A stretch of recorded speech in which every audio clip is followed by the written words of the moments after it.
morning. Another car chat. Not really sure what to talk about today. Just, I guess, taking time just to think about God, think about what He would have me to do today. I was thinking a little bit about conversation, about questions.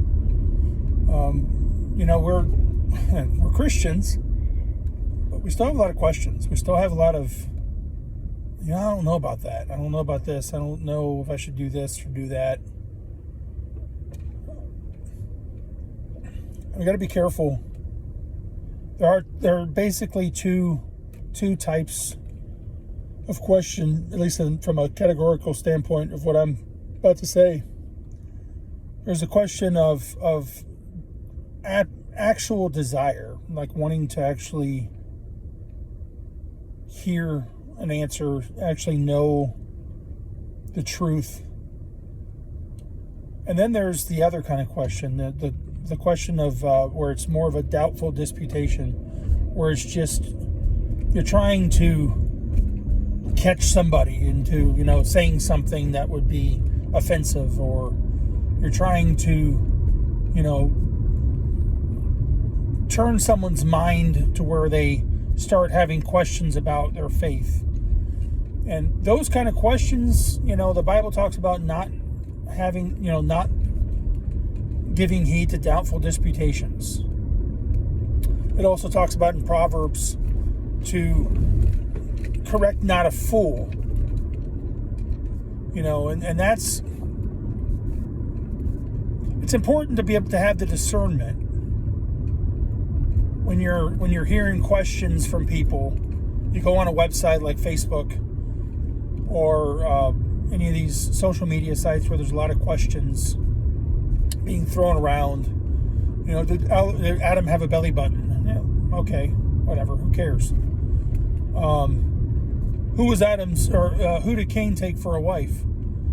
I mean, it doesn't take much thought to figure that one out. But they're trying to catch you, and you're like, well, but incest is wrong. And then you have to explain, all about Leviticus, and it really is there's a kind of question you can tell that when somebody asks the question, it's not for the purpose of them knowing, it's for the purpose of you having to explain yourself to a point where your humanness is going to come out, your flaws are going to come out, and you're going to say something that's going to sound offensive to them. And the truth is, let's be honest. The truth is, if you study out the Bible and you read the Bible from a heart of flesh, from a heart from the spirit that we would have, our natural spirit.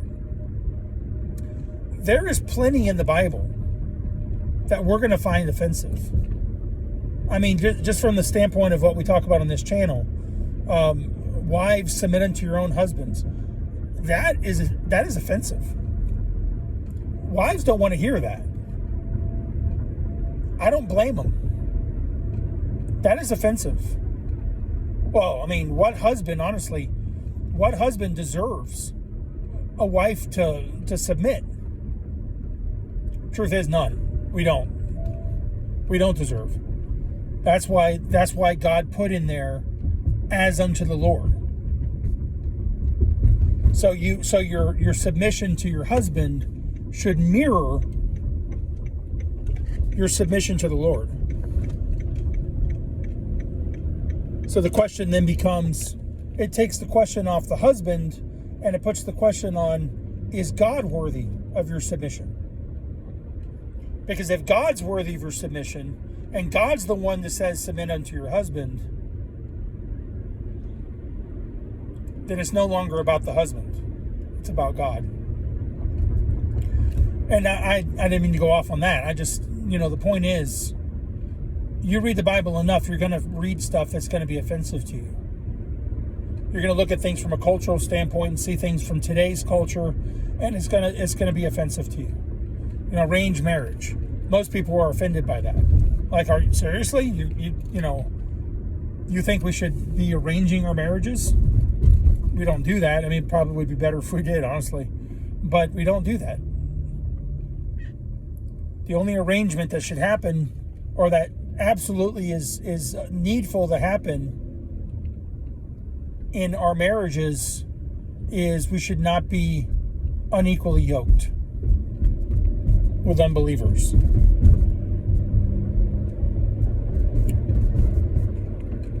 So I've been thinking about that a little bit, and I've kind of decided I'm probably going to add some more stuff to this page, to this channel. I'm going to find questions people ask. There's lots of them on social media sites. I'm going to find questions that people ask, and I'm going to search them out in the scriptures, and I'm going to answer them. And if they're offensive, they're offensive. I mean, the bottom line is, if it's God's answer, it's God's answer. And we need to accept it. And if you can't accept it, that's between you and God. As long as it comes from God's word, then the answer is the answer. So that's upcoming. I'm going to be working on that here before too much longer. It's just going to require me probably to start using my laptop more than my phone. So that's my future. I hope this is helpful to you guys. I really do. This is from a heart of love. This is from a heart of, you know, there's an attack in this country on marriage. It's quite obviously an attack. This is happening everywhere. Divorce is everywhere right now. It's running rampant. And, you know, I hate it. It's happening in my life. I hate it. I know God hates it. He says he hates it in Malachi. We should not be divorcing each other. And it should be a 0% in the Christian church. In Christian churches, it should be 0%. So, trust God always in all you do. Love him, follow his word, and trust him to take care of the rest. And he will. He really will. Love you guys. Have a nice day.